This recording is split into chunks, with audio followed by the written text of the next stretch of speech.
آج کل خواتین کے حقوق پر بہت بات ہوتی ہے، لیکن کیا یہ تصورات، یہ پابندیاں ہمیشہ سے ایسی ہی تھیں؟ آج ہم سنت کی روشنی میں یہ کھوجنے کی کوشش کریں گے کہ اسلام کے بالکل ابتدائی دور میں حقیقت کیا تھی۔ تو آئیے اس اہم موضوع کو سمجھتے ہیں۔ تو سب سے بنیادی سوال یہی ہے کہ جو صورتحال آج نظر آتی ہے کیا وہ ہمیشہ سے ایسی ہی تھی؟ اس سوال کا ٹھیک جواب حاصل کرنے کے لیے ہمیں تاریخ میں پیچھے جانا پڑے گا، اور ہمارا ماخذ ہمیں سیدھا اسی دور میں لے کر جاتا ہے تاکہ ہم اصل تصویر دیکھ سکیں۔ اچھا، اس سے پہلے کہ ہم آگے بڑھیں، ایک لفظ کو سمجھنا بہت ضروری ہے، اور وہ ہے سنت۔ سنت کا مطلب ہے پیغمبر اسلام کا طرز زندگی، ان کے اقوال، ان کے افعال۔ اور چونکہ ہماری ساری گفتگو کا دار و مدار اسی پر ہے، تو خواتین کے حقوق کو سمجھنے کے لیے سنت کو جاننا بے حد ضروری ہے۔ تو آئیے سب سے پہلے دیکھتے ہیں کہ عوامی زندگی میں، یعنی پبلک لائف میں، خواتین کی موجودگی کے بارے میں ماخذ ہمیں کیا ثبوت دیتا ہے۔ یہ نقطہ واقعی بہت دلچسپ ہے۔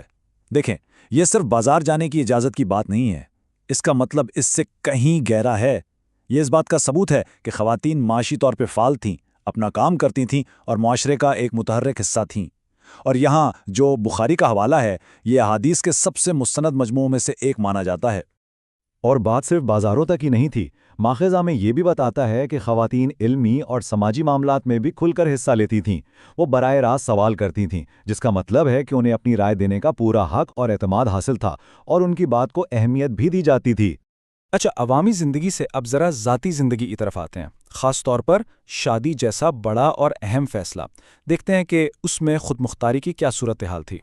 یہاں جو سب سے اہم بات ہے وہ ہے رضامندی کی۔ ماخذ کے مطابق یہ فیصلہ صرف خاندان کا نہیں ہوتا تھا، بلکہ عورت کو اپنی زندگی کے اتنے بڑے فیصلے میں اپنی پسند اور ناپسند کا مکمل اختیار حاصل تھا۔ اور یہ بات صرف ہاں یا نہ کہنے تک محدود نہیں تھی۔ ماخذ سے یہ بھی پتہ چلتا ہے کہ خواتین اس معاملے میں خود پہل بھی کر سکتی تھیں، یعنی وہ اپنے مستقبل کے لیے ایک فعال کردار ادا کرنے میں آزاد تھیں۔ اب ذرا گھریلو زندگی پر بات کرتے ہیں، ایک ایسا موضوع جس کے بارے میں آج کل بہت سی غلط فہمیاں پائی جاتی ہیں۔ یہ ایک بہت ہی اہم نقطہ ہے۔ ماخذ ہمیں بتاتا ہے کہ گھر کے کام صرف عورت کی ذمہ داری نہیں سمجھے جاتے تھے، بلکہ یہ ایک مشترکہ ذمہ داری تھی۔ یہاں تک کہ پیغمبر اسلام خود گھر کے کاموں میں ہاتھ بٹایا کرتے تھے۔ یہ گھر کو ایک ٹیم، ایک پارٹنرشپ کے طور پر دکھاتا ہے۔ تو یہ ساری تاریخی مثالیں دیکھنے کے بعد ہم ماخذ کے ایک مرکزی خیال کی طرف آتے ہیں۔ مذہب اور ثقافت کے درمیان آخر فرق کیا ہے؟ تو یہاں ہمیں دو بالکل الگ الگ تصویریں نظر آتی ہیں۔ ایک طرف وہ حقوق ہیں جو سنت میں ملتے ہیں، جیسے عوامی زندگی میں شرکت کا حق، شادی میں اپنی مرضی کا حق اور گھر میں شراکت داری۔ اور پھر دوسری طرف وہ ثقافتی پابندیاں ہیں جو آج ہمیں بہت سی جگہوں پر نظر آتی ہیں۔ اور یہی اس سارے بحث کا نچوڑ ہے۔ ماخذ یہ دلیل دیتا ہے کہ آج کل کی بہت سی پابندیوں کی بنیاد اصل مذہبی تعلیمات میں نہیں، بلکہ وقت کے ساتھ ساتھ بننے والی ثقافتی روایات میں ہے۔ یہ بات ہمیں اپنے خیالات پر دوبارہ غور کرنے پر مجبور کرتی ہے۔